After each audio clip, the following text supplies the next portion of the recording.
From first century ಅಂತ ಹೇಳ್ತಾರೆ. First ಸೆಂಚುರಿಯಿಂದ ಅವರು ಇರತಕ್ಕಂತಹ 12th ಸೆಂಚುರಿ, 1ನೇ ಶತಮಾನದಿಂದ ಹಿಡಿದು 12ನೇ ಶತಮಾನದವರೆಗೆ ಯಾವ ಯಾವ ಬುದ್ಧಿಜೀವಿಗಳು ಅಂತ ಆಗಿ ಹೋಗಿದ್ದಾರೆ, ಆ ಎಲ್ಲ ದರ್ಶನಗಳನ್ನು, ಅದು ವೈದಿಕವೋ ಅವೈದಿಕವೋ, ತಮ್ಮ ಗ್ರಂಥಗಳಲ್ಲಿ ಕೂಲಂಕಷವಾಗಿ ಅವುಗಳ ಚರ್ಚೆಯನ್ನು ಮಾಡ್ತಾರೆ. ಅಂದರೆ ತುಂಬ ಆಶ್ಚರ್ಯವಾಗಿರ್ತಕ್ಕಂಥ ವಿಚಾರ ಇದು. ಈ ವೈರಾಗ್ಯ ಯಾಕೆ ಬರೋದಿಲ್ಲ ಅಂತ ಒಂದು ಪ್ರಶ್ನೆ. ವೈರಾಗ್ಯ ಯಾಕೆ ಬರೋಲ್ಲ ಅಂದರೆ, ಈ ಸಂಸಾರದಲ್ಲಿ ಯೋಗ್ಯರಾದ ಜೀವರಿಗೆ ದುಃಖಕ್ಕಿಂತ ಸುಖವೇ ಹೆಚ್ಚು ಕೊಟ್ಟಿರ್ತಾನೆ ದೇವರು. ದುಃಖ ಅಲ್ಪ ಇರ್ತದೆ, ಸುಖನೇ ಜಾಸ್ತಿ ಪಟ್ಟಿರ್ತಾನೆ. ಒಟ್ಟಾರೆ ಸಂಸಾರದಲ್ಲಿ ಸುಖವಾಗಿ ಏನಿಟ್ಟಿರ್ತಾನೆ ದೇವರು, ದುಃಖ ಸ್ವಲ್ಪ ಕೊಟ್ಟಿರ್ತಾನೆ. ಆ ಸ್ವಲ್ಪ ದುಃಖವೇ ನಮಗೆ ಆಹಾಹಾ ಹೂ ಹೂ ಅಂತ ಮಾಡ್ತೇವೆ ಅಷ್ಟೇ ಹೊರತು, ಆದರೆ ಸುಖ ಎಷ್ಟು ಪಟ್ಟಿದ್ದೀಯ ಜೀವನದಲ್ಲಿ ಅಂತ ಕಂಪೇರ್ ಮಾಡಿ ನೋಡಿದಾಗ ದುಃಖ ಅಲ್ಪವೇ ಇರ್ತದೆ. ಯಥಾ ಪ್ರಕಾರವಾಗಿ ಭೀಮಾ ನದಿಯ ದಂಡೆಯಲ್ಲಿ ಆನ್ಹಿಕವನ್ನ ಮಾಡ್ತಾ ಶ್ರೀಮದಾಚಾರ್ಯರ ಮಾತನ್ನ ಸ್ಮರಣೆ ಮಾಡ್ತಾ ಕೂತಿದ್ದಾರೆ. ಕುದುರೆ ಬಂತು ನೋಡ್ರಿ, ಹೆಂಗಾಗಿರಬೇಡ ಅಕ್ಷೋಭ್ಯ ತೀರ್ಥರಿಗೆ. ರೋಮಾಂಚನವಾಗ್ತಾ ಇದೆ. ಏನು ಸ್ವಪ್ನದಲ್ಲಿ ಶ್ರೀಮದಾಚಾರ್ಯರು ಬಂದು ಹೇಳಿದರು, ಅದು ಪ್ರತ್ಯಕ್ಷವಾಗಿ ಕನಸು ನನಸು ಅಂತಾರಲ್ಲ, ಆ ನನಸಾಗ್ತಾ ಇದೆ. ಟಕ ಟಕ ಟಕ ಟಕ ಅಂತ ಕುದುರೆ ಸವಾರ ಬರ್ತಾ ಇದ್ದಾನೆ. ದಿವ್ಯವಾದ ತೇಜಸ್ಸಿನಿಂದ ಕೂಡಿದ್ದಾನೆ. ವಿಚಿತ್ರವಾದ ಪರಿವರ್ತನ ಆಯಿತು. ಟರ್ನಿಂಗ್ ಪಾಯಿಂಟ್ ಅಂತ ನಾವು ಕರಿತೇವೆ ಆಧುನಿಕ ಭಾಷೆಯಲ್ಲಿ. ವಿಚಿತ್ರ ಇದೆ ಭಗವಂತನ ವ್ಯಾಪಾರ. ಆ ಶಬ್ದ ಯಾವಾಗ ಕಿವಿಯಲ್ಲಿ ಬಿತ್ತು ನೋಡ್ರಿ, ತಾವು ಹಿಂದಿನ ಜನ್ಮದಲ್ಲಿ ಎತ್ತಾಗಿ ಶ್ರೀಮದಾನಂದ ತೀರ್ಥ ಭಗವತ್ಪಾದಾಚಾರ್ಯ ಗ್ರಂಥಗಳನ್ನು ಹೊರತಾ ಇತ್ತು.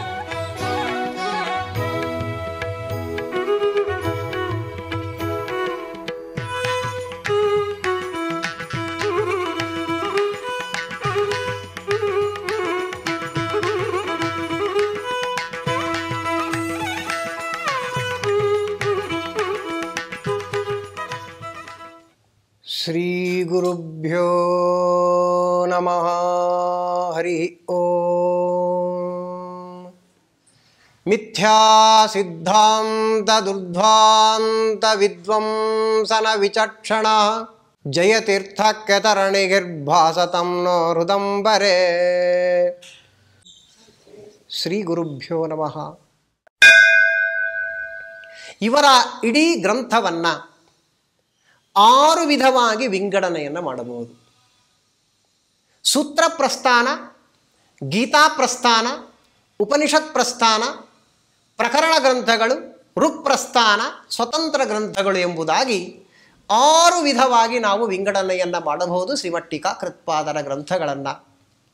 ಸೂತ್ರ ಪ್ರಸ್ಥಾನದಲ್ಲಿ ತತ್ವಪ್ರಕಾಶಿಕ, ನ್ಯಾಯಸುಧಾ, ನ್ಯಾಯ ವಿವರಣ ಅನ್ನತಕ್ಕಂಥದ್ದೇನಿದೆ, ಆ 3 ಗ್ರಂಥಗಳು ಸೂತ್ರ ಪ್ರಸ್ಥಾನದ ಮೇಲೆ ಹೊರಟಿವೆ. ಗೀತಾ ಪ್ರಸ್ಥಾನದ ಮೇಲೆ 2 ಗ್ರಂಥಗಳು, ಪ್ರಮೇಯ ದೀಪಿಕಾ, ನ್ಯಾಯ ದೀಪಿಕಾ ಅಂತ. ಉಪನಿಷತ್ ಪ್ರಸ್ಥಾನ ಅನ್ನುವುದರಲ್ಲಿ ಈಶಾವಾಸ್ಯ ಉಪನಿಷತ್ ಭಾಷ್ಯಕ್ಕೆ ಒಂದು ಟೀಕೆಯನ್ನು ಬರೆದಿದ್ದಾರೆ. ಷಟ್ಪ್ರಶ್ನ ಉಪನಿಷತ್ತಿಗೆ ಒಂದು ಟೀಕಾ ಅನ್ನತಕ್ಕಂಥದ್ದು ಸಿಕ್ಕಿದೆ. ಇನ್ನು 10 ಪ್ರಕರಣಗಳೇನಿವೆ, 10 ಪ್ರಕರಣ ಗ್ರಂಥಗಳಿಗೆ ಟೀಕಾಕೃತ್ಪಾದರ ಟೀಕೆಗಳಿವೆ. ಇನ್ನು ಋಕ್ಪ್ರಸ್ಥಾನ ಅಂತೇನಿದೆ, ಅದರ ಮೇಲೆ ಸಂಬಂಧ ದೀಪಿಕಾ ಅನ್ನುವ ಗ್ರಂಥವನ್ನು ಬರೆದಿದ್ದಾರೆ. ಸ್ವತಂತ್ರ ಗ್ರಂಥಗಳೇನಿವೆ, ವಾದಾವಳಿ, ಪ್ರಮಾಣ ಪದ್ಧತಿ, ಪದ್ಯಮಾಲಾ ಅನ್ನತಕ್ಕಂತಹ ಸ್ವತಂತ್ರವಾಗಿರತಕ್ಕಂತಹ 3 ಗ್ರಂಥಗಳು. 18 ಟೀಕೆಗಳು, 3 ಸ್ವತಂತ್ರ ಗ್ರಂಥಗಳು, ಒಟ್ಟು 21 ವಿಧವಾಗಿರತಕ್ಕಂತಹ ಗ್ರಂಥಗಳನ್ನು ಶ್ರೀಮದ್ ಟೀಕಾಕೃತ್ಪಾದ ರಚನೆ ಮಾಡಿಕೊಟ್ಟಿದ್ದಾರೆ. ಒಂದು ರೀತಿಯಲ್ಲಿ ಏಕವಿಂಶತಿ ಕುಭಾಷ್ಯ ದೂಷಕಂ ಅಂತ ಶ್ರೀಮದಾಚಾರ್ಯ ಗ್ರಂಥಗಳಿಗೇನು ಹೇಳಿದ್ದಾರೆ, ಅದು ಇವರ 21 ವಿಧವಾದ ಗ್ರಂಥಗಳಿಗೂ ಅನ್ವಯಿಸ್ತಕ್ಕಂಥದ್ದಾಗತ್ತೆ. ಆ 21 ಕುಭಾಷ್ಯಗಳನ್ನು ಬೇರು ಸಹಿತ ಕಿತ್ತಿ ಒಯ್ಯತಕ್ಕಂತಹ ಕಾರ್ಯವನ್ನು ಶ್ರೀಮದ್ ಟೀಕಾಕೃತ್ಪಾದರ 21 ಗ್ರಂಥಗಳು ಮಾಡಿ ತೋರಿಸ್ತಕ್ಕಂಥದ್ದಾಗ್ತಾ ಇವೆ. ಈ ಟೀಕಾಕೃತ್ಪಾದರ ಅವರ ಗ್ರಂಥದ ಹಿರಿಮೆ ಗರಿಮೆಗಳ ಒಳಗಿಳಿದ್ರೆ ಇಳಿಯುವ ಯೋಗ್ಯತೆಯೇ ಮೊದಲು ಇಲ್ಲ, ಒಳಗಿಳಿದ್ರೆ ಹೊರಗೆ ಬರಲಿಕ್ಕೆ ಸಾಧ್ಯ ಇಲ್ಲ. ಇರುವ ಅಲ್ಪ ಸಮಯದಲ್ಲಿ ಅವುಗಳನ್ನು ನಾವು ಟಚ್ ಮಾಡತಕ್ಕಂಥದ್ದು ಕಷ್ಟ ಇದೆ. ಈ ಸಂದರ್ಭದಲ್ಲಿ ಒಂದು ಮಾತನ್ನು ಅವಶ್ಯವಾಗಿ ನಾವು ತಿಳ್ಕೊಳ್ಬೇಕು. ಟೀಕಾಕೃತ್ಪಾದರ ಜ್ಞಾನದ ಮಟ್ಟ ಯಾವ ಮಟ್ಟದ್ದು ಅಂದರೆ, ಷಡ್ದರ್ಶನಗಳು ಅಂತಿವೆ. ಭಾರತೀಯ ತತ್ವಜ್ಞಾನದಲ್ಲಿ ಷಡ್ದರ್ಶನಗಳಲ್ಲಿ ತಳಸ್ಪರ್ಶಿಯಾದ ಪಾಂಡಿತ್ಯ ಟೀಕಾಕೃತ್ಪಾದರ ಪಾಂಡಿತ್ಯ. ಇನ್ನು ಶ್ರೀಮದಾನಂದ ತೀರ್ಥ ಭಗವತ್ಪಾದಾಚಾರ್ಯನಿದ್ದಾರೆ, ಅವರ ಪರಿಪೂರ್ಣವಾಗಿರತಕ್ಕಂತಹ ಅನುಗ್ರಹಕ್ಕೆ ಪಾತ್ರರಂದರೆ ಟೀಕಾಕೃತ್ಪಾದರು. ಜೊತೆಗೆ ಎಂಥಿಂಥ ವಿದ್ವಾಂಸರಾದರೂ ತಲೆದೂಗುವಂತಹ ಒಂದು ಶೈಲಿ ಟೀಕಾಕೃತ್ಪಾದರ ಶೈಲಿ. ಸಮಗ್ರವಾದ ಭಾರತೀಯ ದರ್ಶನಗಳು ಅಂತೇನಿವೆ, ಆ ದರ್ಶನಗಳ ಸೂಕ್ಷ್ಮಾನುಸೂಕ್ಷ್ಮವಾದ ಪ್ರಕ್ರಿಯೆಗಳೇನಿವೆ ಅವೆಲ್ಲವನ್ನ ವಿಶದೀಕರಣವನ್ನು ಮಾಡುವಂತಹ, ಅವುಗಳ ಮೂಲವಾದ ಆಕರಗಳೇನಿದೆ ಅನ್ನುವುದನ್ನು ತಿಳಿಸುವುದರಲ್ಲಿ ಶ್ರೀಮಠೀಕಾಕೃತ್ಪಾದರ ಪಾತ್ರ ಅತ್ಯಂತ ಹಿರಿದಾದ ಪಾತ್ರ. ವೈದಿಕ ಅವೈದಿಕ ದರ್ಶನಗಳು ಅಂತೇನಿವೆ, ಆ ಭಾರತೀಯರಾಗಿರ್ತಕ್ಕಂಥವರ ದರ್ಶನಗಳು, ಅದು ಎಲ್ಲದರ ಹರಿಕಾರವಾಗಿ ನಮಗೆ ಉಪಕಾರವನ್ನು ಮಾಡತಕ್ಕಂಥದ್ದು ಶ್ರೀಮಠೀಕಾಕೃತ್ಪಾದರ ಗ್ರಂಥಗಳು. ತುಂಬ ಆಶ್ಚರ್ಯಕರವಾಗಿರ್ತಕ್ಕಂಥ ವಿಚಾರ ಇದು.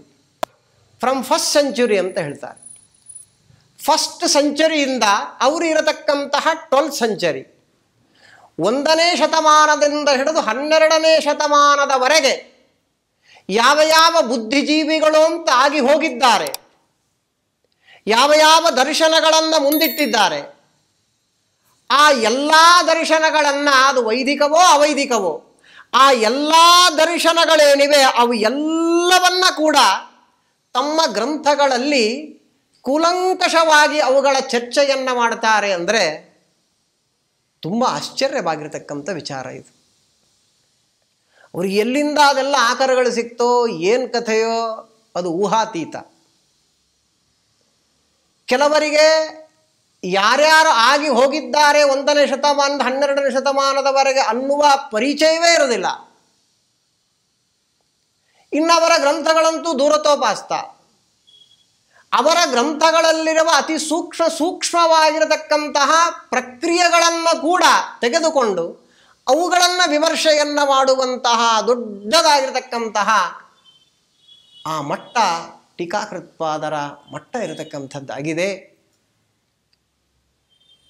ಅದರಲ್ಲಿ ಷಡ್ದರ್ಶನಗಳು ಅಂತೇನಿವೆ, ಆ ಷಡ್ದರ್ಶನಗಳ ಮೂಲ ಸೂತ್ರಕಾರರು ಅಂತ ಯಾರಿದ್ದಾರೆ, ಆ ಷಡ್ದರ್ಶನಗಳ ಮೂಲ ಸೂತ್ರಕಾರರ ಕೃತಿಗಳನ್ನು ಉದಾಹರಣೆ ಮಾಡ್ತಾರೆ.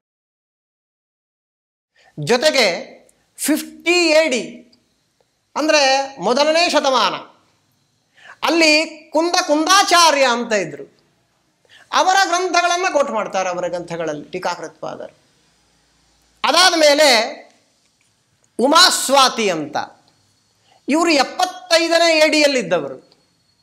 ಅದಾದ ಮೇಲೆ ಅನಂತವೀರ್ಯ, ನಾಗಾರ್ಜುನ, ಅಸಂಗ, ದಿಗ್ನಾಗ, ಧರ್ಮಕೀರ್ತಿ, ಶಾಂತರಕ್ಷಿತ, ಈಶ್ವರ ಕೃಷ್ಣ, ವಾತ್ಸಾಯನ, ಉದ್ಯೋತಕರ, ವಾಚಸ್ಪತಿ ಮಿಶ್ರರು, ಉದಯನ, ಜಯಂತ, ಶ್ರೀಧರ, ವರ್ಧಮಾನ, ಕುಮಾರಲಿ ಭಟ್ಟರಾಗಿರ್ತಕ್ಕಂಥವರು, ಪಾರ್ಥಸಾರಥಿ ಮಿಶ್ರ, ಶಾಲಿಕಾನಾಥ ಮಿಶ್ರ, ಭಾಸ್ಕರ, ಯಾದವ ಪ್ರಕಾಶ, ಯಾಮುನಾಚಾರ್ಯರು, ಶಂಕರಾಚಾರ್ಯರು, ರಾಮಾನುಜಾಚಾರ್ಯರು, ಆನಂದಗಿರಿ, ವಿಮುಕ್ತಾತ್ಮ, ಸರ್ವಜ್ಞಾತ್ಮ, ಶ್ರೀಹರ್ಷ, ಆನಂದಬೋಧ, ಚಿತ್ಸುಕ, ಪ್ರಕಾಶಾತ್ಮ, 1, 2 ಇವರೆಲ್ಲರೂ 1ನೇ ವಿಧವಾದ ಶತಮಾನದಿಂದ 12ನೇ ಶತಮಾನದವರೆಗೆ ಇದ್ದಂತಹ ಮಹಾಮಹಾ ಬುದ್ಧಿವಂತರಾಗಿರ್ತಕ್ಕಂಥವರು.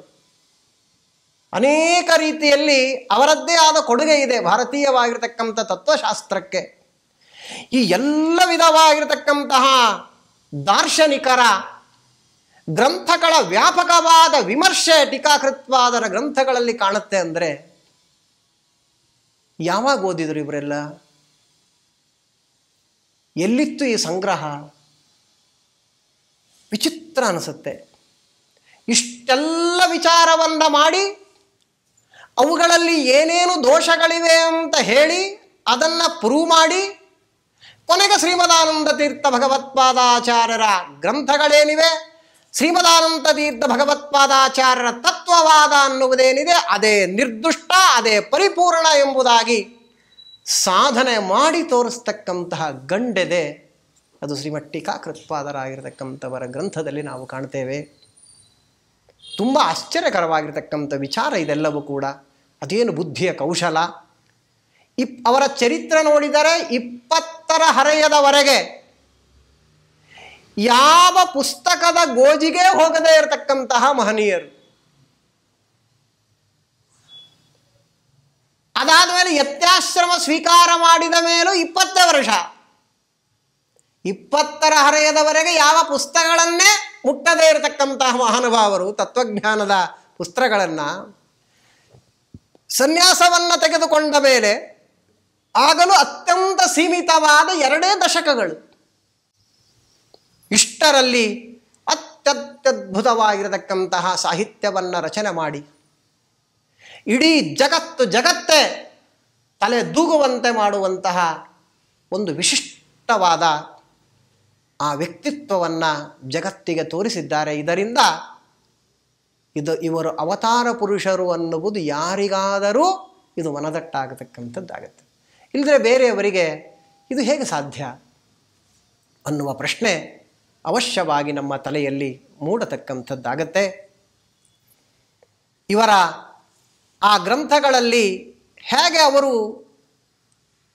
ವಿಚಾರಗಳನ್ನು ಮಾಡುತ್ತಾರೆ ಅನ್ನುವುದಕ್ಕೆ ಒಂದು ಸಣ್ಣದಾದ 1-2 ವಿಚಾರಗಳನ್ನು ನೋಡುವುದಾದರೆ, ಇವರು ನ್ಯಾಯಸುಧಾ ಗ್ರಂಥದಲ್ಲಿ 3ನೇ ಅಧ್ಯಾಯದಲ್ಲಿ ಕುಪಿತಾ ಹಿ ಪಣಚ್ಛಾಯ ಸಮೀಕೃತ್ಯ ಪರಂ ಸುಖಂ ಸೇವಂತೆ ಯತ್ಪದಂ ಧೀರಾಃ ತಂ ಭಜೆ ವಲ್ಲಭಂ ಶ್ರಿಯಃ. ಟೀಕಾಕೃತ್ಪಾದರ ಆ ಶೈಲಿಯೇ ಬೇರೆ. ಹೇಗಿದ್ದೇವೆ ನಾವು ಸಂಸಾರದಲ್ಲಿ ಅಂತ ಅವರು ತಿಳಿಸುವ ಶೈಲಿ ನೋಡಿ. ಕುಪಿತಾಗಿ ಪಣಚ್ಛಾಯ ಅಂತಾರೆ. ಸಿಟ್ಟಿಗೆದ್ದಿರತಕ್ಕಂತಹ ಬುಸುಗುಟ್ಟತಕ್ಕಂತಹ ಸರ್ಪ, ಕಿಂಗ್ ಕೋಬ್ರಾ, ಅದು ಹೆಡೆಯನ್ನು ಬಿಚ್ಚಿದೆ ಅಂತೆ.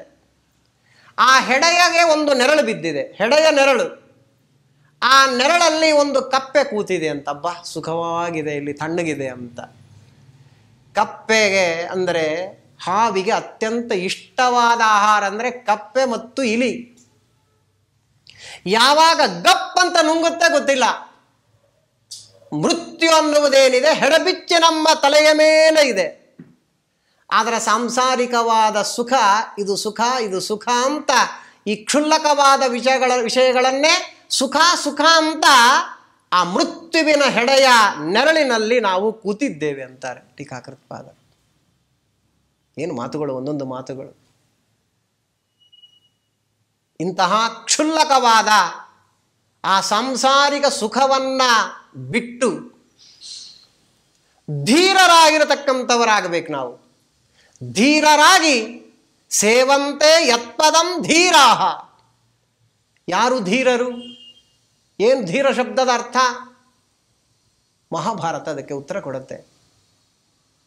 ಅಂತೇಷು ರೇವಿರೇ ಧೀರಾಹ ನತೆ ಮಧ್ಯೇಶು ರೇವಿರೇ. ಧರ್ಮ ಅರ್ಥ ಕಾಮ ಮೋಕ್ಷ ಅಂತ 4 ವಿಧವಾದ ಪುರುಷಾರ್ಥ. ವಿಷ್ಣು ತತ್ವ ನಿರ್ಣಯ ಗ್ರಂಥದಲ್ಲಂತೂ ಶ್ರೀಮದಾಚಾರ್ಯರು ಈ 4 ಪುರುಷಾರ್ಥ ನಿಜವಾದ ಪುರುಷಾರ್ಥ ಅಂದರೆ ಮೋಕ್ಷ ಮಾತ್ರ ಅಂತ ಶ್ರೀಮದಾಚಾರ್ಯರು ನಿರ್ಣಯ ಕೊಟ್ಟಿದ್ದಾರೆ. ಯಾಕೆಂದರೆ ಧರ್ಮಾರ್ಥ ಕಾಮಾಹ ನ ನಿತ್ಯಾಹ ಮೋಕ್ಷ ಏವ ಹಿ ನಿತ್ಯಸ್ತಸ್ಮಾತ್ ತದರ್ಥಾಯತೆ ತಮತಿಮಾನ್ನರಹ ಅಂತ ಬಾಲ್ಯವೆಯ ಶ್ರುತಿಯನ್ನು ಶ್ರೀಮದಾಚಾರ್ಯರು ಕೊಟ್ಟಿದ್ದಾರಲ್ಲಿ. ಹಾಗಾಗಿ ಅಂತೇಷು ರೇಮಿರೇ ಧೀರಾಹ. ಧರ್ಮ ಅರ್ಥ ಕಾಮ ಮೋಕ್ಷ 4 ಇವೆ. ಈ 4ಲ್ಲಿ ಅಂತ ಅಂದರೆ ಎಕ್ಸ್ಟ್ರೀಮ್ಸ್ ಅಂತ ಅರ್ಥ. ಧರ್ಮ ಅರ್ಥ ಕಾಮ ಮೋಕ್ಷ ಅಂತಂದರೆ ಧರ್ಮ ಮೊದಲನೆಯದು, ಮೋಕ್ಷ ಕೊನೆಯದು. ಅಂತೇಷು ರೇಮಿರೇ ಧೀರಾಹ. ಯಾರು ಧರ್ಮ ಮತ್ತು ಮೋಕ್ಷದಲ್ಲಿಯೇ ಯಾವಾಗಲೂ ರತರಾಗಿರ್ತಾರೋ ಅವರು ಧೀರರು. ಅರ್ಥಕಾಮಗಳು ಮಧ್ಯೆ ಇವೆ. ಈ ಅರ್ಥಕಾಮಗಳಲ್ಲಿ ಯಾರು ನಿರತರಾಗಿರ್ತಾರೋ ಅವರು ಧೀರರಲ್ಲ. ಇದು ಮಹಾಭಾರತ ಹೇಳುತ್ತೆ. ಅಂತೇಷು ರೇಮಿರೇ ಧೀರಾಹ ನತೆ ಮಧ್ಯೇಶು ರೇಮಿರೇ ಅಂತ. ಹಾಗಾದರೆ ಧರ್ಮ ಮೋಕ್ಷ ಎರಡರಲ್ಲೇ ರತರಾಗಿರತಕ್ಕಂತಹ ಧೀರರು ಅಂತ ಯಾರಿದ್ದಾರೆ, ಅಂತಹ ಧೀರರಿಂದ ಸೇವಿಸಲ್ಪಟ್ಟ ಪಾದ ಪದ್ಮಗಳಿಂದ ಕೂಡಿರತಕ್ಕಂತಹ ಆ ಲಕ್ಷ್ಮೀಪತಿಯಾದ ಪರಮಾತ್ಮ ಏನಿದ್ದಾನೆ ಅವನನ್ನು ನಾನು ಭಜಿಸ್ತೇನೆ ಅಂತ ಟೀಕಾಕೃತ್ಪಾದರು ಸುಂದರವಾದ ಒಂದು ಶ್ಲೋಕವನ್ನು ಅಲ್ಲಿ ಮಾಡಿದ್ದಾರೆ. ಟೀಕಾರಾಯರಂತಾರೆ, ಈ ವೈರಾಗ್ಯ ಯಾಕೆ ಬರೋದಿಲ್ಲ ಅಂತ ಒಂದು ಪ್ರಶ್ನೆ.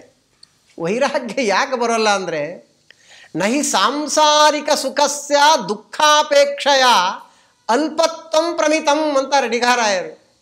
ಈ ಸಂಸಾರದಲ್ಲಿ ಯೋಗ್ಯರಾದ ಜೀವರಿಗೆ ದುಃಖಕ್ಕಿಂತ ಸುಖವೇ ಹೆಚ್ಚು ಕೊಟ್ಟಿರ್ತಾನೆ ದೇವರು. ನಾವು ವಿಚಾರ ಮಾಡಿದ ನೋಡಿದರೆ ನಮ್ಮ ಜೀವನದಲ್ಲಿ ದುಃಖ ಅಲ್ಪ ಇರ್ತದೆ, ಸುಖನೇ ಜಾಸ್ತಿ ಪಟ್ಟಿರ್ತಾನೆ. ಅದು ಕ್ಷಣಿಕವಾದ ಸುಖ ಆಗಲಿ, ದುಃಖ ಮಿಶ್ರಿತವಾಗಿರ್ತಕ್ಕಂಥದ್ದಾಗಲಿ, ಕ್ಷುಲ್ಲಕವಾದ ಸುಖ ಏನೇ ಇರಲಿ, ಒಟ್ಟಾರೆ ಸಂಸಾರದಲ್ಲಿ ಸುಖವಾಗಿ ಏನಿಟ್ಟಿರ್ತಾನೆ ದೇವರು, ದುಃಖ ಸ್ವಲ್ಪ ಕೊಟ್ಟಿರ್ತಾನೆ. ಆ ಸ್ವಲ್ಪ ದುಃಖವೇ ನಮಗೆ ಹಾ ಹೂ ಅಂತ ಮಾಡ್ತೇವೆ ಅಷ್ಟೇ ಹೊರತು, ಆದರೆ ಸುಖ ಎಷ್ಟು ಪಟ್ಟಿದ್ದೀಯ ಜೀವನದಲ್ಲಿ ಅಂತ ಕಂಪೇರ್ ಮಾಡಿ ನೋಡಿದಾಗ ದುಃಖ ಅಲ್ಪವೇ ಇರ್ತದೆ. ಅದಕ್ಕೋಸ್ಕರವಾಗಿಯೇ ಅದೇನಾಗಿಬಿಡ್ತದೆ, ವೈರಾಗ್ಯ ಅನ್ನುವುದು ಅದು ಬೇಗ ಬರುವುದಿಲ್ಲ. ವೈರಾಗ್ಯ ಅದು ಸುಲಭ ಇಲ್ಲ. ವೈರಾಗ್ಯ ಭಾಗ್ಯ ಅಂತ ಕರೆದಿದ್ದಾರೆ. ನಾವು ಹೆಂಡತಿ ಮಕ್ಕಳು ದುಡ್ಡು ದೊಗಾಣಿ ಕಾರು ಬಂಗುಲು ಇದೇ ಭಾಗ್ಯ ಅಂತ ನಮ್ಮ ತಲೆಯಲ್ಲಿದೆ. ಏನು ಭಾಗ್ಯವಂತರಪ್ಪ ಅಂತ ನಾವು ಅಂತ ಇರ್ತೀವಿ. ಅದು ಭಾಗ್ಯ ಅಂತ ಅನ್ನೋದೇ ಇಲ್ಲ ಶಾಸ್ತ್ರ. ವೈರಾಗ್ಯವೇ ಭಾಗ್ಯ ಎಂಬುದಾಗಿಯೇ ಶಾಸ್ತ್ರ ನಮಗೆ ತಿಳಿಸಿಕೊಡತಕ್ಕಂಥದ್ದಾಗತ್ತೆ. ಇಂತಹ ವೈರಾಗ್ಯ ನಮ್ಮಲ್ಲಿ ದೃಢವಾಗಿ ಮೂಡಬೇಕಾದರೆ ಜ್ಞಾನ ಇರಬೇಕು. ಭಾಗವತದಲ್ಲಿ ಈ ಮಾತೆಲ್ಲ ಹೇಳ್ತಾರೆ. ವೈರಾಗ್ಯ ಇರತಕ್ಕಂಥದ್ದಾಗ್ತದಲ್ಲ, ಆ ವೈರಾಗ್ಯ ಇದ್ದವನಿಗೆ ಜ್ಞಾನ ಬರುತ್ತೆ ಅಂತ ಕೆಲವು ಕಡೆ ಹೇಳ್ತಾರೆ. ಜ್ಞಾನ ಚೆನ್ನಾಗಿದ್ದವನಿಗೆ ವೈರಾಗ್ಯ ಬರುತ್ತೆ ಅಂತ ಮತ್ತೊಂದು ಕಡೆ ಹೇಳ್ತಾರೆ. ಒಟ್ಟಾರೆ ಜ್ಞಾನಭಕ್ತಿ ವೈರಾಗ್ಯಗಳನ್ನುವುದು ಒಂದಕ್ಕೆ ಅದು ಪೋಷಕವಾಗಿರ್ತಕ್ಕಂಥದ್ದಾಗಿದೆ. ಕರ್ಮಣ ಜ್ಞಾನ ಮಾತನೋತಿ ಅಂತ ಒಂದು ವಾಕ್ಯ ಇದೆ, ವೇದವಾಕ್ಯ ಇದೆ. ಕರ್ಮದಿಂದ ಜ್ಞಾನ ಬರುತ್ತೆ ಅಂತ. ಇಲ್ಲಿ ಕರ್ಮ ಅಂದರೆ ಏನು ಅಂತ ಒಂದು ಪ್ರಶ್ನೆ ಬರುತ್ತೆ. ಕರ್ಮಣ ಜ್ಞಾನ ಮಾತನೋತಿ ಅಂದಾಗ ಕರ್ಮ ಅಂದರೆ ಏನು ಅಂತ ಪ್ರಶ್ನೆಗೆ ಟೀಕಾಕೃತ್ಪಾದರು ಉತ್ತರ ಕೊಡ್ತಾರೆ. ಸ್ವಸ್ಯ ಭಗವದ್ ಅಧೀನಂಚ ಜ್ಞಾತ್ವಾ ವರ್ಣಾಶ್ರಮ ವಿಹಿತ ಅನುಷ್ಠಾನಂ ಕರ್ಮ ಇತ್ಯುಕ್ತಂ ಭವತಿ. ಶ್ರೀಮದಾಚಾರ್ಯರು ಹೇಳಿದ್ರಲ್ಲ, ಧರ್ಮ ಅಂದರೆ ಏನು ಅನ್ನುವ ಪ್ರಶ್ನೆ ಬರತಕ್ಕಂಥದ್ದಾದಾಗ ಗೀತಾ ಭಾಷ್ಯದಲ್ಲಿ, ಗೀತಾ ತಾತ್ಪರ್ಯದಲ್ಲಿ ಶ್ರೀಮದಾಚಾರ್ಯ ನಮಗೆ ತಿಳಿಸಿದಂತೆ ಸ್ವವಿಹಿತ ವೃತ್ತ್ಯಾ ಭಕ್ತ್ಯಾ ಭಗವದಾರಾಧನಮೇವ ಪರಮೋ ಧರ್ಮ ಅಂತ ಹೇಳಿದ್ರಲ್ಲ, ಹಾಗೆ ಇಲ್ಲಿ ಧರ್ಮಾಚರಣೆ ಅಂದರೆ ಕರ್ಮಗಳೇ. ಆ ಕರ್ಮ ಅಂದ್ರೇನು, ಆ ಕರ್ಮದಿಂದ ಜ್ಞಾನ ಬರುತ್ತೆ ಅಂದರೆ ಏನು ಅಂತಂದರೆ, ಯಾಕಂದರೆ ನಾವು ಮಾಡುವುದೆಲ್ಲ ಕರ್ಮವೇ. ಎಲ್ಲ ಯಾವ ಕರ್ಮ ಬೇಕಾದ್ರೆ ಆ ಕರ್ಮ ಮಾಡಿದರೆ ಜ್ಞಾನ ಬರುತ್ತೆ ಅಂದರೆ ಬರೋದಿಲ್ಲ. ಎಂಥ ಕರ್ಮ ಬರಬೇಕು ಅಂದರೆ ವರ್ಣಾಶ್ರಮ ವಿಹಿತ, ನಮಗೆ ವಿಹಿತವಾದ ಕರ್ಮಗಳನ್ನೇ ನಾವು ಮಾಡಬೇಕು. ಮತ್ತೊಬ್ಬರ ಕರ್ಮವನ್ನು ನಾವು ಮಾಡಬಾರ್ದು. ಆ ಅನುಷ್ಠಾನವನ್ನು ಮಾಡಬೇಕಾದರೂ ಕೂಡ ಭಗವದ್ ಅಧೀನ, ನಾನು ಭಗವಂತನ ಅಧೀನನಾಗಿದ್ದೇನೆ. ಬಹಳ ಸುಂದರವಾದ ಮಾತು, ಟೀಕಾಕೃತ್ಪಾದರ ಮಾತು. ಪುಣ್ಯ ಏನು ಬರ್ತದೋ ಪಾಪ ಬರ್ತದೋ ಗೊತ್ತಾಗಲ್ಲ ನಮಗೆ. ಮಾಡ್ತಾ ಇರುವುದು ಪುಣ್ಯ ಕಾರ್ಯ ಮಾಡ್ತಾ ಇರ್ತೀವಿ. ಪಾಠ ಪ್ರವಚನ ಅನ್ನುವುದು ದೊಡ್ಡದಾದ ಪುಣ್ಯ ಕಾರ್ಯವೇ. ಆದರೆ ಪಾಠ ಪ್ರವಚನವನ್ನು ಮಾಡುವಾಗ ಅಹಂಕಾರ ಇತ್ತು ಅಂದರೆ, ನಾ ಮಾಡ್ತಾ ಇದ್ದೇನೆ ಅನ್ನುವ ಅಹಂಕಾರ ಇತ್ತು ಅಂದರೆ, ದೇವರು ನನ್ನೊಳಗೆ ನಿಂತು ಮಾಡಿಸ್ತಾ ಇದ್ದಾನೆ ಅನ್ನುವ ಭಗವದ್ ಅಧೀನವಾದ ಕರ್ತೃತ್ವ ಇದೆ ಅನ್ನುವುದನ್ನು ಮರೆತು ನಾನು ನಾನು ನಾನು ಅಂತ ಅನ್ಕೊಂತಾನೆ ಬೀಗುತ್ತಾನೆ ಪಾಠ ಪ್ರವಚನವನ್ನು ಮಾಡಿದರೆ, ಮಾಡಿದ್ದು ಪಾಠ ಪ್ರವಚನ, ಒಳಗೆ ಪಾಪ ಬರ್ತಾ ಇರ್ತದೆ. ಪಾಪದ ಬೀಜವನ್ನು ಬಿತ್ತಿ ಬಿಡುತ್ತೆ. ಮೇಲ್ನೋಟಕ್ಕೆ ಶುಭ ಕರ್ಮ, ಆದರೆ ಒಳಗಡೆ ಪಾಪದ ಬೀಜ ಬಿತ್ತುತ್ತಾ ಇರ್ತದೆ. ಕೆಲವು ಕಡೆ ಮೇಲ್ನೋಟಕ್ಕೆ ಪಾಪ ಕರ್ಮ, ಆದರೆ ಪುಣ್ಯ ಬೀಜವನ್ನು ಬಿತ್ತುತ್ತಾ ಇರ್ತದೆ. ಬಹಳ ಗಹನವಾಗಿರ್ತಕ್ಕಂಥದ್ದಾಗಿದೆ ಕರ್ಮ. ಅದಕ್ಕೋಸ್ಕರವಾಗಿಯೇ ಕರ್ಮಣ ಜ್ಞಾನ ಮಾತನೋತಿ ಅಂತ ಶಬ್ದದಲ್ಲಿ, ಆ ವಾಕ್ಯದಲ್ಲಿರುವ ಕರ್ಮ ಅನ್ನತಕ್ಕಂಥ ಶಬ್ದಕ್ಕೆ ಸ್ವಸ್ಯ ಭಗವದ್ ಅಧೀನಂಚ ಜ್ಞಾತ್ವಾ ವರ್ಣಾಶ್ರಮ ವಿಹಿತ ಅನುಷ್ಠಾನಂ ಕರ್ಮ ಇತ್ಯುಕ್ತಂ ಭವತಿ ಎಂಬುದಾಗಿ ಆ ಕರ್ಮ ಶಬ್ದಕ್ಕೆ ಟೀಕಾಕೃತ್ಪಾದರ ಅರ್ಥವನ್ನು ಬರೆದಿದ್ದಾರೆ. ಅವರು ಗುರುಭಾವಂ ವ್ಯಂಜಯಂತಿ ಅಂತೀವಲ್ಲ, ಗುರುಗಳಾದ ಶ್ರೀಪದಾನಂದ ತೀರ್ಥ ಭಗವತ್ಪಾದಾಚಾರ್ಯರ ಭಾವವನ್ನು ಹೊರಗೆ ಹಾಕುವುದರಲ್ಲಿ ಸಮರ್ಥವಾಗಿರ್ತಕ್ಕಂತಹ ವಾಕ್ಯಗಳು ಟೀಕಾಕೃತ್ಪಾದರ ವಾಕ್ಯಗಳು ಅಂತ ಏನು ಹೇಳಿದರು ವ್ಯಾಸರಾಜ ಗುರುಸಾರ್ವಭೌಮರು. ನೋಡಿ, ಮಾಯಾವಾದ ಖಂಡನ ಅಂತ ಒಂದು ಗ್ರಂಥ ಬರೆದಿದ್ದಾರೆ ಶ್ರೀಮದ್ ಆಚಾರ್ಯರು. ಅದಕ್ಕೆ ಟೀಕಾಕೃತ್ಪಾದರ ಟೀಕೆ ಇದೆ. ಅಲ್ಲಿ ಮಂಗಳಾಚರಣೆ ಶ್ಲೋಕವೇ ಇದೆ. ನರಸಿಂಹೋ ಅಖಿಲಾಜ್ಞಾನ ಮತಧ್ವಾಂತ ದಿವಾಕರ ಜಗತ್ತಮಿತ ಸಜ್ಞಾನ ಸುಖಶಕ್ತಿ ಪಯೋನಿಧಿ ಅಂತ ಇದೆ. ಇಲ್ಲಿ ಪರಮಾತ್ಮನಿಗೆ 2 ವಿಶೇಷಣಗಳನ್ನು ಕೊಟ್ಟಿದ್ದಾರೆ ಶ್ರೀಮದಾನಂದ ತೀರ್ಥ ಭಗವತ್ಪಾದಾಚಾರ್ಯರು. ಅಖಿಲಾಜ್ಞಾನ ಮತಧ್ವಾಂತ ದಿವಾಕರ ಒಂದು ವಿಶೇಷಣ, ಅಮಿತ ಸಜ್ಞಾನ ಸುಖಶಕ್ತಿ ಪಯೋನಿಧಿ ಅನ್ನುವುದು ಇನ್ನೊಂದು ವಿಶೇಷಣ. ಹಾಗಾದರೆ ಅಖಿಲಾಜ್ಞಾನ ಮತಧ್ವಾಂತ ದಿವಾಕರ ಅಂತ ಒಂದಿದೆ, ಅಮಿತ ಸಜ್ಞಾನ ಸುಖಶಕ್ತಿ ಪಯೋನಿಧಿ ಅಂತ ಇನ್ನೊಂದು ವಿಶೇಷಣ ಇದೆ. ಬೇರೆ ವಿಶೇಷಣಗಳನ್ನ ಕೊಡದೆ ಈ 2 ವಿಶೇಷಣಗಳನ್ನು ಶ್ರೀಮದಾಚಾರ್ಯರು ಯಾಕೆ ಕೊಟ್ಟಿದ್ದಾರೆ? ಶ್ರೀಮದ್ ಟೀಕಾಕೃತ್ಪಾದರು ಅದರ ಬಗ್ಗೆ ಚಿಂತನೆ ನಡೆಸ್ತಾರೆ. ಟೀಕಾಚಾರ್ಯರಂತಾರೆ, ದ್ವಿವಿಧ ಖಲು ಪುರುಷಾರ್ಥಾ ಅನಿಷ್ಟ ನಿವೃತ್ತಿ ಇಷ್ಟಪ್ರಾಪ್ತಿಶ್ಚ. ಮೋಕ್ಷ ಅನ್ನುವುದೇನಿದೆ, ಪುರುಷಾರ್ಥ ಅಂದರೆ ಮೋಕ್ಷ, ಅದು ದ್ವಿದಳಾತ್ಮಕವಾದದ್ದು. ಅನಿಷ್ಟ ನಿವೃತ್ತಿ ಇಷ್ಟಪ್ರಾಪ್ತಿ. ಹಾಗಾದರೆ ಅನಿಷ್ಟ ನಿವೃತ್ತಿ ಇಷ್ಟಪ್ರಾಪ್ತಿ ರೂಪವಾದದ್ದೇ ಮೋಕ್ಷ. ಬರೀ ಅನಿಷ್ಟ ನಿವೃತ್ತಿ ಆದರೆ ಅದಕ್ಕೆ ಮೋಕ್ಷ ಅನ್ನಲ್ಲ. ಬರೀ ಇಷ್ಟಪ್ರಾಪ್ತಿಯಾಗಿ ಅನಿಷ್ಟ ಉಳ್ಕೊಂತು ಅಂದರೂ ಕೂಡ ಅದು ಮೋಕ್ಷ ಅಲ್ಲ. ಅನಿಷ್ಟ ಪೂರ್ತಿ ನಿವೃತ್ತಿಯಾಗಬೇಕು, ಇಷ್ಟ ಪ್ರಾಪ್ತಿಯಾಗಬೇಕು. ಅದು ನಮ್ಮ ಯೋಗ್ಯತಾನುಸಾರವಾಗಿ ಪೂರ್ತಿಯಾಗಬೇಕು. ಹಾಗಾದರೆ ಅನಿಷ್ಟ ನಿವೃತ್ತಿ ಇಷ್ಟಪ್ರಾಪ್ತಿ ರೂಪವಾದದ್ದು ಮೋಕ್ಷ. ಅದಕ್ಕೋಸ್ಕರವಾಗಿಯೇ ಅವೆರಡೂ ಆಗಬೇಕು ಅನ್ನುವುದಕ್ಕೋಸ್ಕರವಾಗಿಯೇ ಶ್ರೀಮದಾನಂದ ತೀರ್ಥ ಭಗವತ್ಪಾದಾಚಾರ್ಯ 2 ವಿಶೇಷಣಗಳನ್ನು ಕೊಟ್ಟಿದ್ದಾರೆ ಅಂತ ಟೀಕಾಕೃತ್ಪಾದರು ಸಮರ್ಥನೆ ಮಾಡ್ತಾರೆ. ಅಂದರೆ ಆಚಾರ್ಯರ ಭಾವ, ಅವರು ಯಾಕೆ 2 ವಿಶೇಷಣಗಳನ್ನು ಪರಮಾತ್ಮನಿಗೆ ಕೊಟ್ಟರು ಈ ಮಂಗಳಾಚರಣದಲ್ಲಿ? ಯಾರಿಗೆ ಗೊತ್ತಾಗಬೇಕ್ರಿ ಅದು? ಆಚಾರ್ಯರು ಯಾಕೆ ಮಾಡಿದರು ಅನ್ನುವುದು ಆ ಗುರು ಭಾವಂ ವ್ಯಂಜಯಂತಿ. ತ್ರೈಲೋಕ್ಯಾಚಾರ್ಯರಾದ ಸಕಲ ಜಗತ್ತಿಗೆ ನಿಜಾರ್ಥದಲ್ಲಿ ಗುರುಗಳಾದ ಶ್ರೀಮದಾನಂದ ತೀರ್ಥ ಭಗವತ್ಪಾದಾಚಾರ್ಯರ ಭಾವವನ್ನು ಹೊರಗೆ ಹಾಕುವುದರಲ್ಲಿ ಸಮರ್ಥವಾಗಿವೆ ಟೀಕಾಕೃತ್ಪಾದರ ವಾಕ್ಯಗಳು ಅಂತ ವ್ಯಾಸರಾಜರೇನು ಹೇಳಿದರು ಅದನ್ನು ಇಲ್ಲಿ ನೋಡ್ತಾ ಇದ್ದೇವೆ. ಅವರಂತಾರೆ, ತತ್ರ ದ್ವಿಧ ಖಲು ಪುರುಷಾರ್ಥಾ ಅನಿಷ್ಟ ನಿವೃತ್ತಿ ಇಷ್ಟಪ್ರಾಪ್ತಿಶ್ಚ ಅಂತ ಹೇಳಿ, ತತ್ರ ಅಖಿಲೇತಿ ಮಾಯಾವಾದಾದಿ ದುರ್ಮತ ಪ್ರಸಂಜಿತ ಮಿಥ್ಯಾಜ್ಞಾನಾದಿ ಅನಿಷ್ಟ ನಿವರ್ತಕತ್ವೇನ ನರಸಿಂಹ ಸ್ತುತಿರ್ವಿಹಿತ. ಎರಡನೆಯದು ಅಮಿತೇತಿ ಸಮ್ಯಕ್ ಜ್ಞಾನಾದಿ ಸಮಸ್ತ ಇಷ್ಟ ಸಂಪಾದನ ಸಾಮರ್ಥ್ಯತ್ವೇನೇತಿ. ನೋಡಿ, ಇಷ್ಟು ತಿಳಿಸ್ತಾರೆ. ನರಸಿಂಹದೇವರನ್ನು ಸ್ತೋತ್ರ ಮಾಡ್ತಾ ಇದ್ದಾರೆ ಶ್ರೀಮದಾಚಾರ್ಯಲ್ಲಿ. ಅಖಿಲ ಜ್ಞಾನ ಮತಧ್ವಾಂತ ನಿವಾರಕರಾಗಿದ್ದಾರೆ ನರಸಿಂಹದೇವರಂದರು. ಆ ನರಸಿಂಹ ರೂಪಿಯಾದ ಪರಮಾತ್ಮ ಅಖಿಲ ಅಜ್ಞಾನ ಮತಧ್ವಾಂತ ದಿವಾಕರರಾಗಿದ್ದಾರೆ ಅಂತ ನಾವು ಉಪಾಸನೆ ಮಾಡಿದರೆ,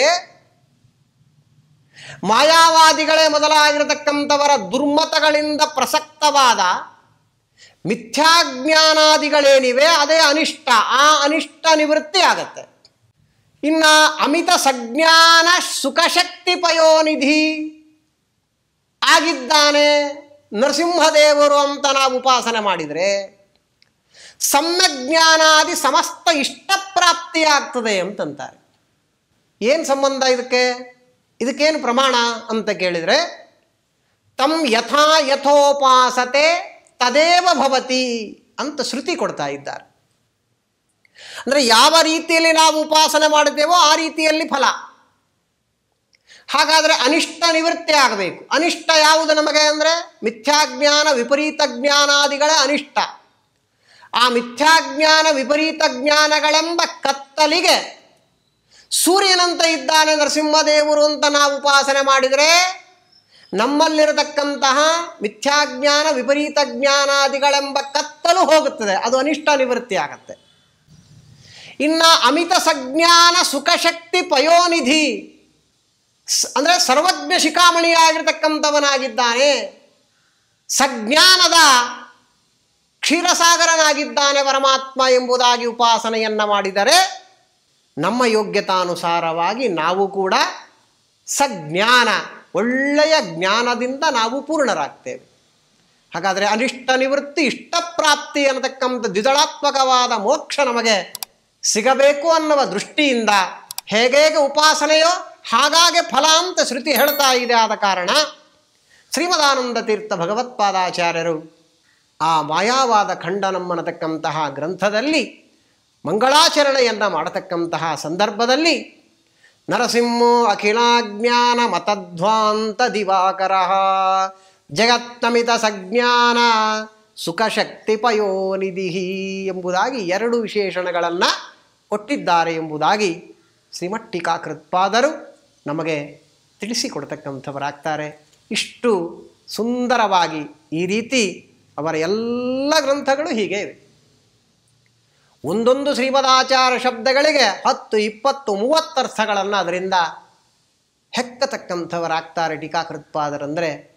ಆ ಗುರುಭಾವಂ ವ್ಯಂಜಯಂತಿ ಭಾತಿಶ್ರೀ ಜಯತೀರ್ಥ ವಾಕ್ ಅನ್ನುವುದು ಆ 100ಕ್ಕೆ 100 ಸತ್ಯವಾದ ಮಾತು ಅನ್ನುವುದು ಅನುಭವಕ್ಕೆ ಬರತಕ್ಕಂಥದ್ದಾಗತ್ತೆ.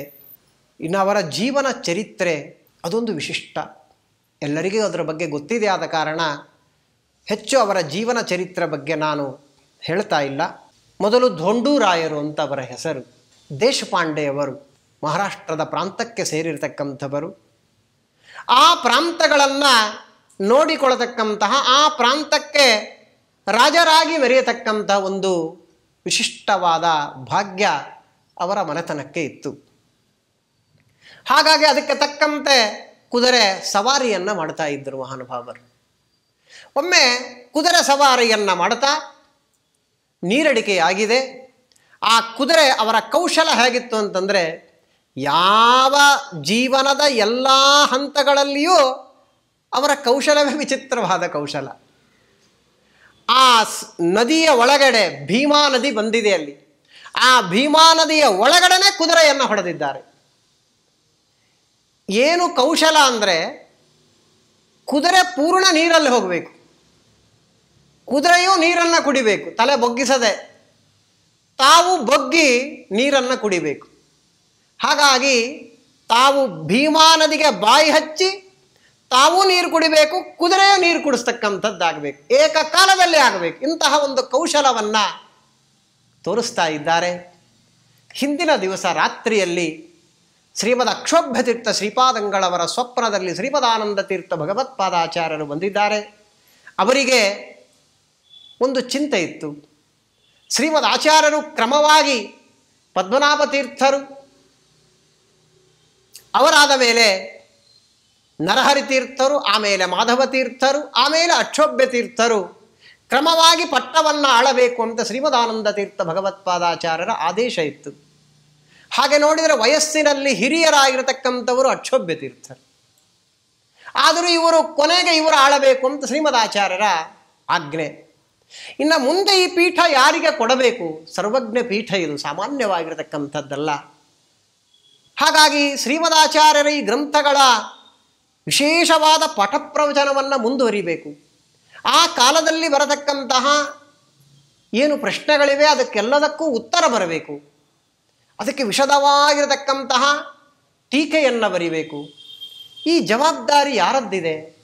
ನನಗೆ ವಯಸ್ಸಾಗಿದೆ ಅಂತ ಚಿಂತನೆಯನ್ನು ಮಾಡ್ತಾ ಶ್ರೀಮದ್ ಆಚಾರ್ಯರನ್ನೇ ಶರಣು ಹೋಗ್ತಾ ಮಲ್ಕೊಂಡಿದ್ದಾರೆ ಶ್ರೀಮದ್ ಅಕ್ಷೋಭ್ಯ ತೀರ್ಥರು. ಅಕ್ಷೋಭ್ಯ ತೀರ್ಥರ ಸ್ವಪ್ನದಲ್ಲಿ ಬಂದಿದ್ದಾರೆ ಶ್ರೀಮದ್ ಆನಂದ ತೀರ್ಥ ಭಗವತ್ಪಾದಾಚಾರ್ಯರು.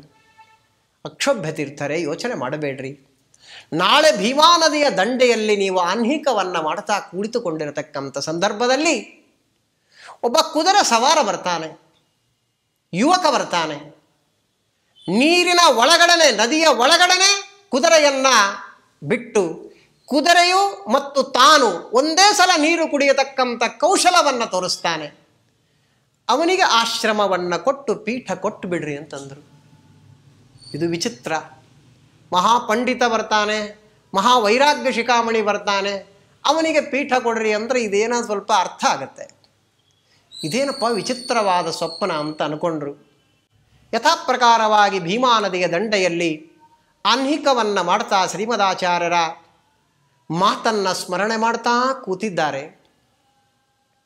ಕುದುರೆ ಬಂತು ನೋಡ್ರಿ, ಹೆಂಗಾಗಿರಬೇಡ ಅಕ್ಷೋಭ್ಯ ತೀರ್ಥರಿಗೆ ರೋಮಾಂಚನವಾಗ್ತಾ ಇದೆ. ಏನು ಸ್ವಪ್ನದಲ್ಲಿ ಶ್ರೀಮದಾಚಾರ್ಯರು ಬಂದು ಹೇಳಿದರು ಅದು ಪ್ರತ್ಯಕ್ಷವಾಗಿ ಕನಸು ನನಸು ಅಂತಾರಲ್ಲ, ಆ ನನಸಾಗ್ತಾ ಇದೆ. ಟಕ ಟಕ ಟಕ ಟಕ ಅಂತ ಕುದುರೆ ಸವಾರ ಬರ್ತಾ ಇದ್ದಾನೆ. ದಿವ್ಯವಾದ ತೇಜಸ್ಸಿನಿಂದ ಕೂಡಿದ್ದಾನೆ.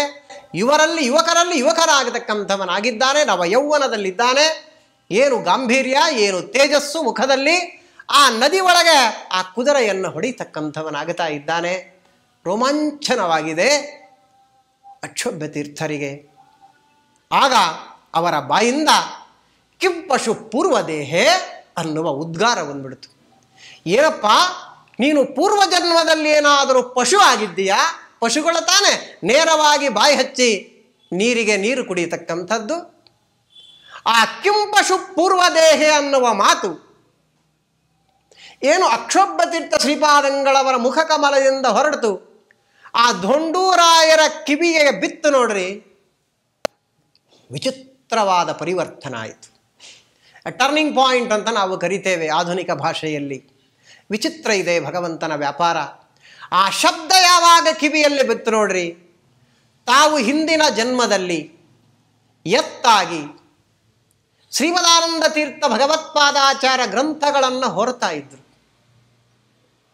ಅದೊಂದು ವಿಶಿಷ್ಟವಾದ ಕಥೆ ಇದೆ. ವ್ಯಾಖ್ಯಾ ಸತ್ಯೇಶ ಘೋರಾಟ್ ಅಂತ ಶ್ರೀಮದಾನಂದ ತೀರ್ಥ ಭಗವತ್ಪಾದಾಚಾರ್ಯರೇ ಹೇಳಿದ್ರು.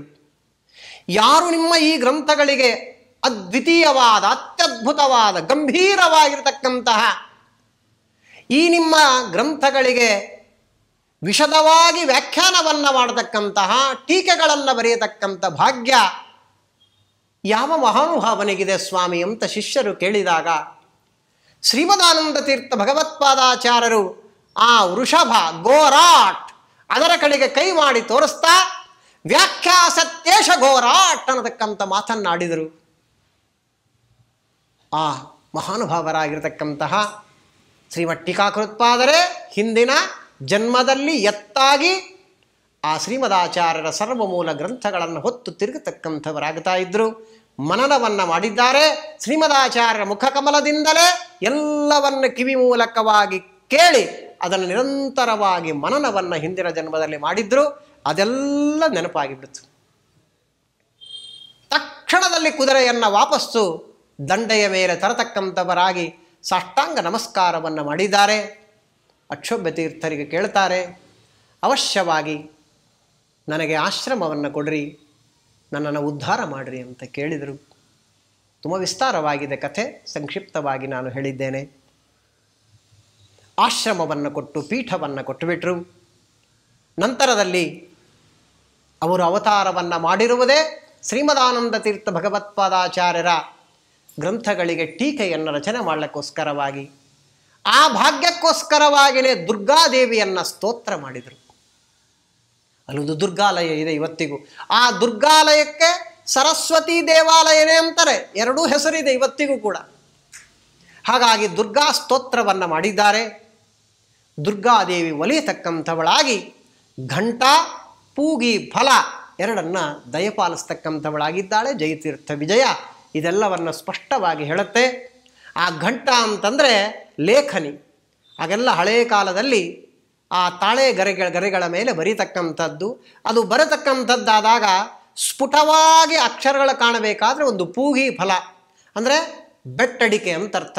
ಆ ಬೆಟ್ಟಡಿಕೆಯನ್ನು ನೀರಲ್ಲಿ ಅದ್ದಿ ಅದರ ಮೇಲೆ ಸವರಿಬಿಟ್ರೆ ಆ ಅಕ್ಷರಗಳು ಸ್ಫುಟವಾಗಿ ಕಾಣತಕ್ಕಂಥದ್ದು. ಅವೆರಡನ್ನೂ ಸಾಕ್ಷಾತ್ ದುರ್ಗಾದೇವಿನೇ ಸರಸ್ವತಿಯ ರೂಪದಲ್ಲಿ ಕೊಟ್ಟಿರತಕ್ಕಂಥವಳಾಗಿದ್ದಾಳೆ ಮಹಾನುಭಾವಳು. ಅವುಗಳನ್ನು ತೆಗೆದುಕೊಂಡು ಯರಗೊಳ ಅನ್ನತಕ್ಕಂಥ ಗುಹೆ ಏನಿದೆ ಆ ಗುಹೆಯಲ್ಲಿ ಕುಳಿತುಕೊಂಡು ಟೀಕಾ ರಚನೆ ಎಂಬ ದೊಡ್ಡದಾದ ವಾಂಗ್ಮಯ ಸೇವೆಯನ್ನು ಮಾಡಿರತಕ್ಕಂಥವರು ಶ್ರೀಮಠ್ ಟೀಕಾಕೃತ್ಪಾದರು. ಟೀಕಾಕೃತ್ಪಾದರು ಟೀಕಾಚಾರ್ಯರು ಎಂಬುದಾಗಿಯೇ ಜಗತ್ತಿನಲ್ಲಿ ಪ್ರಸಿದ್ಧರಾಗಿ ಪ್ರಾಚೀನ ಟೀಕಾಕಾರರನ್ನು ಮರೆಸಿ ಮೆರೆದಿರತಕ್ಕಂತಹ ಮಹಾನುಭಾವರಾಗಿ ಬಿಡತಕ್ಕಂಥವರಾದರು. ಏತನ್ಮಧ್ಯದಲ್ಲಿ ಅವರು ಆಶ್ರಮ ಕೊಟ್ಟ ಕ್ಷಣ ದೊಂಡೂರಾಯರ ತಂದೆ ಬಂದು ಕರ್ಕೊಂಡು ಹೋದರು ಮನೆಗೆ. ಏನ್ರಿ ಇಷ್ಟು ಸಣ್ಣ ಹುಡುಗನಿಗೆ ನೀವೆಲ್ಲ ಆಶ್ರಮ ಕೊಟ್ಬಿಡ್ತಕ್ಕಂಥವರಾಗಿದ್ದೀರಾ, ಮದುವೆ ಆಗಿರ್ತಕ್ಕಂಥದ್ದಾಗಿದೆ ಅವರಿಗೆ ಚಿಕ್ಕ ವಯಸ್ಸಿನಲ್ಲಿಯೇ ಅಂತ ಹೇಳಿ ಮನೆಗೆ ಕರ್ಕೊಂಡು ಹೋದಾಗ ಅವರ ಇಡೀ ಮಂಚವೇ ಅಗ್ನಿಯಾಗಿ ಕಾಣ್ತಾ ಇದೆ. ಶ್ರೀಮಠ್ ಟೀಕಾಕೃತ್ಪಾದರು ಸರ್ಪ ರೂಪದಲ್ಲಿ ದರ್ಶನವನ್ನು ಕೊಟ್ಟಿದ್ದಾರೆ. ಆ ಹೆಂಡತಿ ಬೆಚ್ಚು ಬೀಳತಕ್ಕಂಥವಳಾಗಿದ್ದಾಳೆ. ಗೊತ್ತಾಯಿತು ಇವರು ಅವತಾರ ಪುರುಷರು, ಸಂಸಾರ ನಡೆಸುವುದಕ್ಕೋಸ್ಕರವಾಗಿ ಅವತಾರ ಮಾಡಿದ ವ್ಯಕ್ತಿಗಳಲ್ಲ ಅಂತ ಗೊತ್ತಾಗತಕ್ಕಂಥದ್ದಾಗಿದೆ. ಏನವರ ವೈರಾಗ್ಯ, ಬೇಕಾದಷ್ಟು ಶ್ರೀಮಂತಿಕೆ, ಇಬ್ಬರು ಹೆಂಡಂದ್ರಿದ್ದರು ಎಂಬುದಾಗಿ ಛಲಾರಿ ಆಚಾರ್ಯರ ಜಯತೀರ್ಥ ವಿಜಯದಲ್ಲಿರತಕ್ಕಂಥದ್ದಾಗಿದೆ. ಅಷ್ಟೆಲ್ಲವನ್ನ ತೃಣಕ್ಕೆ ಸಮಾನವಾಗಿ ಎಲ್ಲವನ್ನ ಬಿಟ್ಟು ಕೇವಲ ಶ್ರೀಮದಾನಂದ ತೀರ್ಥ ಭಗವತ್ಪಾದಾಚಾರ್ಯರ ವಾಂಗ್ಮಯ ಸೇವೆಯನ್ನು ಮಾಡತಕ್ಕಂಥವರಾಗಿದ್ದಾರೆ ಶ್ರೀಮಠ್ ಟೀಕಾಕೃತ್ಪಾದರು. ಹೀಗೆ ಅವರ ಜೀವನ ಚರಿತ್ರೆಯೇ ಬಹಳ ಅದ್ಭುತವಾಗಿರತಕ್ಕಂಥ ಚರಿತ್ರೆ. ಯಾವ ರೀತಿಯಲ್ಲಿ ನಾವು ನೋಡಿದರೂ ಕೂಡ ಅವರ ಜೀವನ ಅತ್ಯಂತ ಆದರ್ಶವಾಗಿರತಕ್ಕಂಥ ಜೀವನ ಶ್ರೀಮಠ್ ಟೀಕಾಕೃತ್ಪಾದರ ಜೀವನ. ಅವರ ಜೀವನ ಚರಿತ್ರೆಯಿಂದ, ಅವರ ಗ್ರಂಥಗಳಿಂದ ನಾವೇನು ತಿಳಿಬೇಕಾಗಿದೆ, ನಾವೇನು ಕಲಿಬೇಕಾಗಿದೆ ಅನ್ನುವುದೇ ಬಹಳ ಮುಖ್ಯವಾದ ವಿಚಾರ. ಇಂತಹ ಟೀಕಾಕೃತ್ಪಾದರು ಮಳಖೇಡದಲ್ಲಿ ಅವರು ವೃಂದಾವನ ಪ್ರವೇಶವನ್ನು ಮಾಡಿದ್ದಾರೆ.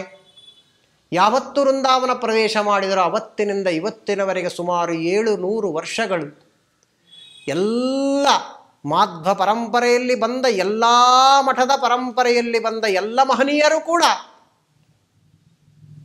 ಮಳಖೇಡದಲ್ಲಿಯೇ ಅವರ ವೃಂದಾವನ ಇದೆ ಎಂಬುದಾಗಿ ದಾಖಲು ಮಾಡಿಟ್ಟಿದ್ದಾರೆ. ರಾಯರ ಮಠ, ವ್ಯಾಸರಾಜ ಮಠ, ಎಲ್ಲ ಮಠಗಳಾಗಿರ್ತಕ್ಕಂಥವರ ಪ್ರಾಚೀನರೆಲ್ಲರೂ ಕೂಡ ಮಹನೀಯರು. ಅಂತಹ ವಿಜಯೇಂದ್ರ ತೀರ್ಥ ಶ್ರೀಪಾದಂಗಳವರು ತಾವು ಗ್ರಂಥಗಳನ್ನು ರಚನೆ ಮಾಡಿ ಆ ಮಳಖೇಡಕ್ಕೆ ಬಂದು ಅಲ್ಲಿ ಸಮರ್ಪಣೆಯನ್ನು ಮಾಡಿದ್ದಾರೆ ಅಂತ ಬರೆದಿದ್ದಾರೆ. ರಾಘವೇಂದ್ರ ಸ್ವಾಮಿಗಳ ಅಧಿಕೃತ ಲೇಖನಕಾರರೇ ಇವನ್ನು ಬರೆದಿಟ್ಟಿದ್ದಾರೆ. ಅಲ್ಲಿ ಸಮರ್ಪಣೆ ಮಾಡಿ 1-2 ಗ್ರಂಥಗಳನ್ನು ಅಲ್ಲಿ ರಚನೆ ಮಾಡಿದ್ದಾರೆ ಅಂತ ಹೇಳ್ತಾರೆ. ಇನ್ನು ಸ್ವಯಂ ಮಂತ್ರಾಲಯ ಪ್ರಭುಗಳೇ ಅವರೂ ಬಂದು ತಮ್ಮ ಗ್ರಂಥಗಳನ್ನು ಮಳಖೇಡದಲ್ಲಿ ಬಂದು ಟೀಕಾರಾಯರಿಗೆ ಸಮರ್ಪಣೆ ಮಾಡಿ ಅನೇಕ ಸೇವಾ ಸೂತ್ರಗಳನ್ನು ಅಲ್ಲಿ ಮಾಡಿದ್ದಾರೆ ಅನ್ನುವ ವಿಚಾರಗಳನ್ನು ಬರೆದಿಟ್ಟಿದ್ದಾರೆ. ಅನಾವಶ್ಯಕವಾಗಿ ಸಮಾಜದಲ್ಲಿ ವಿಷಬೀಜವನ್ನು ಬಿತ್ತತಕ್ಕಂತಹ ಟೀಕಾಕೃತ್ಪಾದರ ವೃಂದಾವನ ಬಗ್ಗೆ ಏನು ಇಲ್ಲ ಸಲ್ಲದ ಆಕ್ಷೇಪಗಳನ್ನು ಈಗೀಗ ಕೆಲವರು ಮಾಡ್ತಾ ಇದ್ದಾರೆ. ಇದು ನಿಜಕ್ಕೂ ಅತ್ಯಂತ ದೊಡ್ಡದಾದ ದುರಂತ, ನಮ್ಮ ಸಮಾಜಕ್ಕೆ ಒಂದು ದೊಡ್ಡದಾದ ಕಳಂಕವಾಗಿರತಕ್ಕಂಥದ್ದಾಗಿದೆ. ಶ್ರೀಮಠ್ ಟೀಕಾಕೃತ್ಪಾದರೆ ಅವರಿಗೆಲ್ಲ ಸದ್ಬುದ್ಧಿಯನ್ನು ಕೊಡಲಿ ಎಂಬುದಾಗಿ ಪ್ರಾರ್ಥನೆಯನ್ನು ಮಾಡುತ್ತಾ, ಟೀಕಾಕೃತ್ಪಾದರ ಬಗ್ಗೆ ಯಾವ ಯೋಗ್ಯತೆಯೂ ಇಲ್ಲದೆ ಇರತಕ್ಕಂಥ ನಾನು 2 ಮಾತು ಟೀಕಾರಾಯರ ಬಗ್ಗೆ ಆಡಿದ್ದೇನೆಂದರೆ ಇದೇ ದೊಡ್ಡ ಸಾಹಸ. ಆದರೂ ಮಕ್ಕಳು ತೊದಲ ನುಡಿಗಳನ್ನು ಆಡಿದಾಗ ತಂದೆ ತಾಯಿಗಳು ಮೆಚ್ಚಿಕೊಳ್ಳುವಂತೆ, ತಂದೆ ತಾಯಿಯ ಸ್ಥಾನದಲ್ಲಿರುವ, ತಂದೆ ಅಂದ್ರೇ ನಮ್ಮ ಮಧ್ವರಾಯರು, ತಾಯಿ ಅಂದ್ರೇ ನಮ್ಮ ಟೀಕಾಕೃತ್ಪಾದರು. ಹಾಗಾಗಿ ಅವರಿಬ್ಬರು ಕೂಡ ವಿಶಿಷ್ಟವಾದ ರೀತಿಯಲ್ಲಿ ಅನುಗ್ರಹವನ್ನು ಮಾಡಿ ಸಾಧನ ಮಾರ್ಗದಲ್ಲಿ ನಮ್ಮನ್ನು ಮುಂದುವರಿಸಿಕೊಂಡು ಹೋಗಲಿ ಎಂಬುದಾಗಿ ಪ್ರಾರ್ಥನೆಯನ್ನು ಮಾಡುತ್ತಾ 2 ವಾಕ್ಕುಸುಮಗಳನ್ನು ಟೀಕಾಕೃತ್ಪಾದರ ಪಾದಾರವಿಂದಗಳಲ್ಲಿ ನಮ್ಮ ಗುರುಗಳ ದ್ವಾರ ಸಮರ್ಪಣೆಯನ್ನು ಮಾಡೋಣ. ಹರೇ ನಮಃ. ಶ್ರೀಕೃಷ್ಣಾರ್ಪಣಮಸ್ತು. ಯತ್ಕರೋಷಿ ಯದಸ್ನಾಶಿ ಯಜ್ಜುಹೋಷಿ ದದಾಸಿ ಯತ್ ಯತ್ತಪಶ್ಯಸಿ ಕೌಂತೆಯ ತತ್ಕುರುಷ್ವ ಮದರ್ಪಣಂ. ಶ್ರೀಕೃಷ್ಣಾರ್ಪಣಮಸ್ತು.